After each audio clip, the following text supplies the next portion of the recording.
Congress Assam assembly इंतखाबात के लिए आज अपना मंशूर जारी करेगी। कांग्रेस के साबिक सदर और रुकन पार्लियामेंट राहुल गांधी मंशूर जारी करेंगे। आपको बता दें, राहुल गांधी कल ही एक रैली में नए रोजगार पैदा करने और सीएए को नाफिज नहीं करने का वादा कर चुके हैं। ऐसा इम्कान जाहिर किया जा रहा है कि ये दोनों अहम नुकात कांग्रेस के मंशूर में तरजीही बुनियाद पर शामिल किए जाएंगे। मंशूर को जारी करने के अलावा राहुल गांधी आज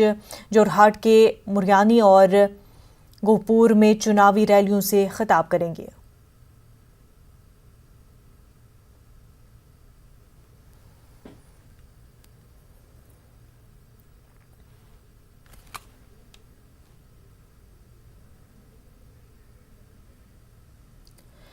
हमारे नुमाइंदे उपास इस वक्त हमारे साथ जुड़ चुके। उपास, आज कांग्रेस जो है अपना मंशूर जारी करने वाली है।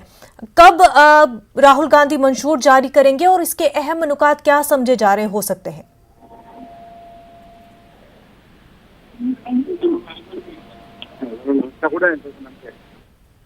उपास, आप तक हमारी आवाज पहुंच पा रही है? उपास, राहुल गांधी आज कांग्रेस का मंशूर जारी करने वाले हैं। कितने बजे राहुल गांधी कांग्रेस का मंशूर जारी करेंगे?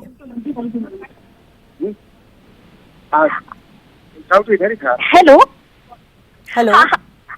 हाँ जी, एक्चुअली राहुल गांधी का कल तिनसुकिया में आए थे और उसके बाद यहाँ पे चुनाव के जो प्रचार के लिए वो आए थे और कांग्रेस जो कैंडिडेट है सबवा कॉन्स्टिट्यूशन में उन्होंने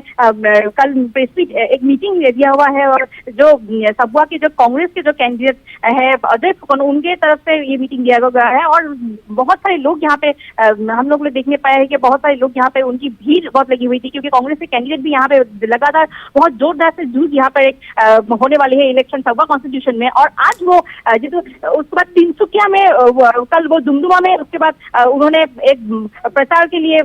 जो डुमडुमा के जो कैंडिडेट है कांग्रेस कैंडिडेट उनके प्रचार के लिए वहाँ पे एक बहुत बड़े से सभा एक मीटिंग वहाँ पे आयोजन किया गया है और वहाँ पे बहुत सारे लोग हम लोगों ने कांग्रेस की देखी हुई है क्योंकि पूर्व में भी वहाँ पे जो विधायक थे उनके जो दुर्गा भूमि उन्होंने वहाँ पे जमाया हुआ था उनका ठिकाना जो पहले का जो कैंडिडेट थे। और इस बार आज वो डिगबोई में ऑयल आईओसी के लोग के साथ एक प्रेस मीट करने वाले हैं। उसके बाद ही हम लोग को पता चलने वाला है कि वो क्या सिद्धांत लेने वाले हैं। अभी उपासना, वही बात की जा रही है कि सीएए का निफाज जो है उसको लेकर राहुल गांधी ने बोला है और वहीं उन्होंने नौकरियों के बारे में भी बोला है अपनी रैली में। हाँ जी, हाँ जरूर। उन्होंने रैली में ये बात बोला था कि जितने लोग भी आने वाले हैं उसके बाद उन लोगों को मतलब जो नया जो कैंडिडेट जो जिनके लिए मतलब जो नौकरी बहुत जरूरी है उनको मतलब कांग्रेस की तरफ से दिया जाएगा। अगर इस बार कांग्रेस की सरकार आती है तो ये एक राहुल गांधी की तरफ से सूचना दिया हुआ है। लेकिन अगर कांग्रेस इस बार तिनसुकिया में अगर आ जाती है लेकिन उसके परवर्ती जो अंश है वहां पे भी हम लोग मतलब जान पाएंगे कि क्या सचमुच ये लोग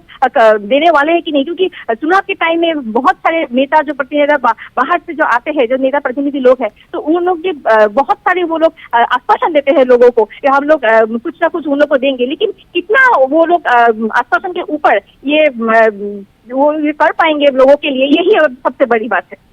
उपासना, ये बताया कि अगर हम बात करें कांग्रेस आसाम में किस तरह से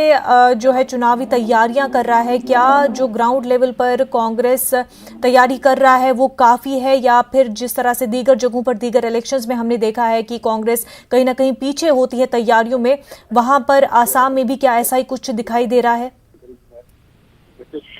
हाँ जी, अभी जो लेटेस्ट इंफॉर्मेशन हम लोग के पास आया है कि गुवाहाटी में आज कांग्रेस जो है राहुल गांधी और इस्तेहारी देने वाले हैं आज गुवाहाटी में, और पहले उनका अभी डिगबोई में अभी प्रेसिडेंट है, उसके बाद वो गुवाहाटी जाने वाले हैं और वहाँ पे इस्तेहारी देने वाले हैं। उस पर गोहपुर में भी एक कांग्रेस के आज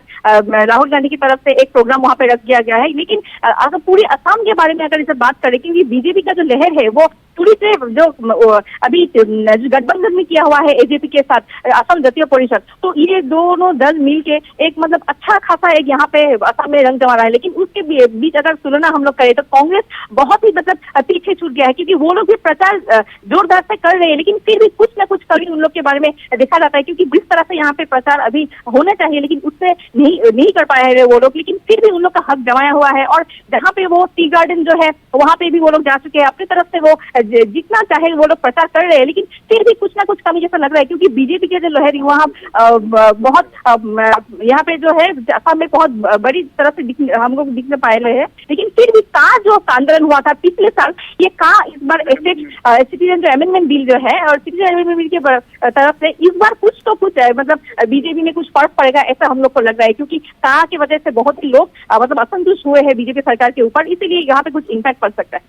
उपासना, बेहद शुक्रिया तमाम तफसीलात के लिए।